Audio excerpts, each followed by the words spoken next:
Hey, good morning, everybody. Hope everybody had a relaxing Thanksgiving break. I know I probably gained about 5 pounds, but it's that time of the year, so who really cares, right? Before we start, this is going to be the very last lesson in this current unit that we're working on.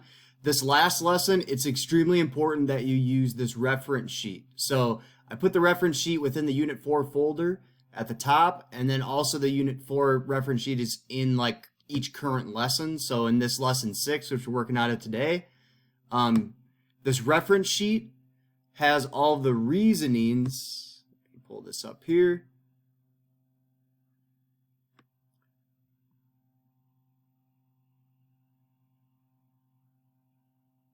Just a second. So this reference sheet has all of the reasonings that you might use in a proof.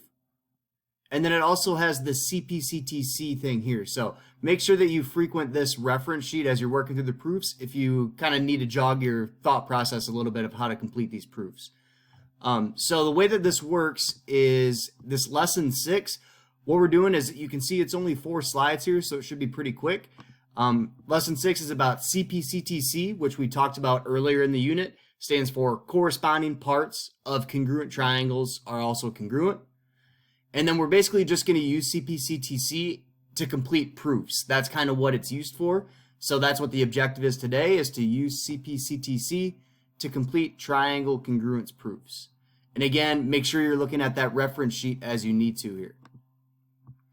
So again, the CPCTC is just an acronym that stands for corresponding parts of congruent triangles are congruent.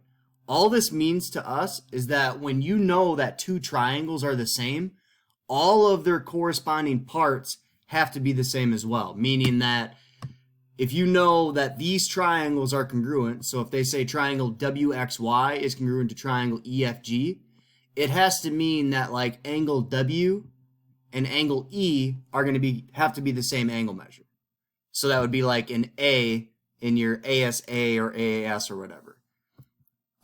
You could also say like, so again, we could have angles with a little angle marking here are congruent, or you could also have sides are congruent. So again, because these triangles are congruent, it means that these corresponding sides, like X to Y, is the same as F to G. That's what CPCTC allows you to say. So all you're going to do is just use it in proofs. So we're just going to work out 2 different proofs so you can see how it works. So sorry about the noise. I got the leaf blower going outside from the homeowners association. So, all right. So you're going to be working through proofs today on the assignment. And basically all you really need to know is that with CPCTC, this is a reasoning. So it's going to go on one of these sides here, or in the side here. With CPCTC, this is always used after you prove that triangles are congruent. So as we work through this, you'll find out that because these triangles are congruent, it means that these corresponding angles, angle BCA is the same as DCA. So CPCTC is going to be the reasoning that goes right here. All right, so now the key to doing proofs, again, since it's been a little while, is basically for every statement, you should be asking yourself why you know this statement is true.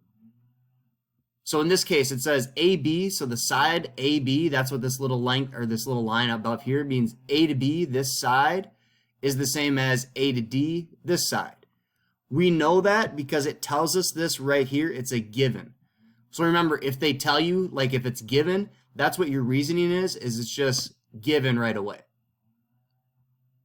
So again, they tell you AB is congruent to AD. Now again, my recommendation would be to probably redraw these diagrams and do these little marking things like I do here, because I think it makes it a little bit easier to kind of make sense of the proof itself or the problem that you're solving here. Number 2, be very much the same. It's a given, so our reasoning is going to be given, but more specifically it states that this B to C is congruent to this side D to C.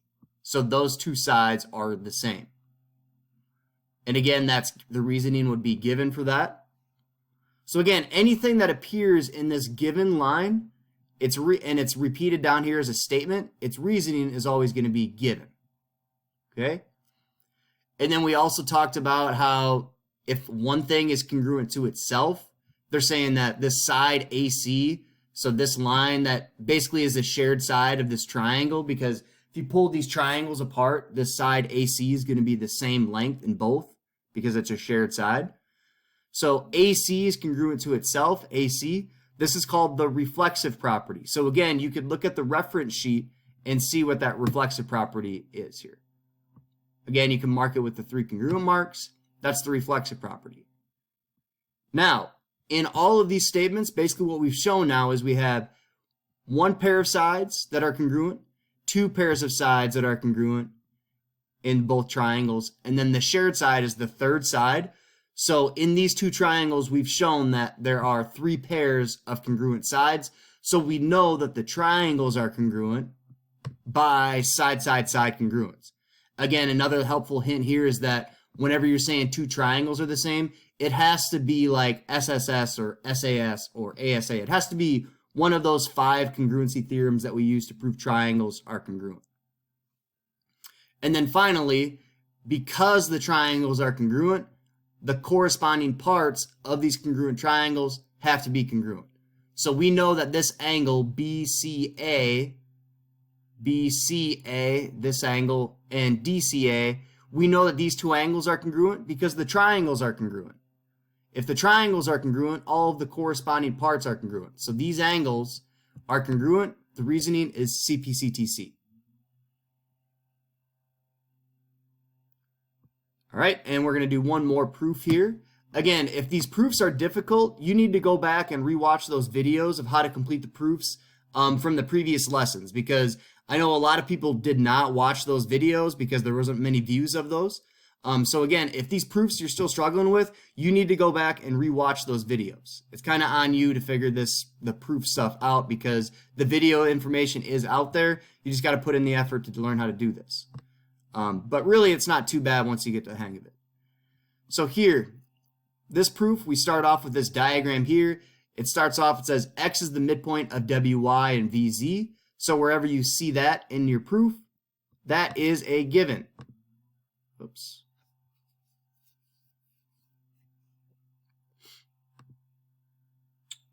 Diagram's a little off here. 1 second.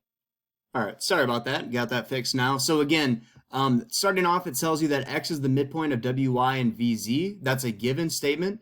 In statement 2, again, whatever statement's listed here, you should always be asking yourself why that's true or why it's true. So here, WX, so this side, WX, is congruent to this side, YX. We know that because it said X is the midpoint of W to Y. So if X is right in the middle of W to Y, that means that these sides, W to X, has to be the same length as Y to X. That's what that means, because if X is in the middle, those sides have to be congruent. Same thing with X is the midpoint of V to Z. So if X is the midpoint of V to Z, that means that the distance from V to X has to be the same as the distance from Z to X. So again, these 2 and 3 statements right here, we know those are true because that's what a midpoint means. Because if X is the midpoint of these lines, it means that these sides are going to be the same length or congruent. So both of these statements 2 and 3 are going to be congruent. Okay. All right, sorry about that. There again, the proof was had some errors on the PowerPoint here. All right, so the next part here is you should be able to notice here then that we have these 2 pairs of sides are congruent, and then also be able to recognize that anytime that 2 lines, straight lines, intersect like this, we should be able to recognize vertical angles. We've been dealing with vertical angles ever since Unit 1 here. So we know that WXV is congruent to YXZ, so these 2 angles are congruent because they're vertical angles here. And then if these 2 angles are congruent, you would have side, angle, side congruence, side, angle, side congruence. So we can say that the triangles are then congruent by this side, angle, side congruence.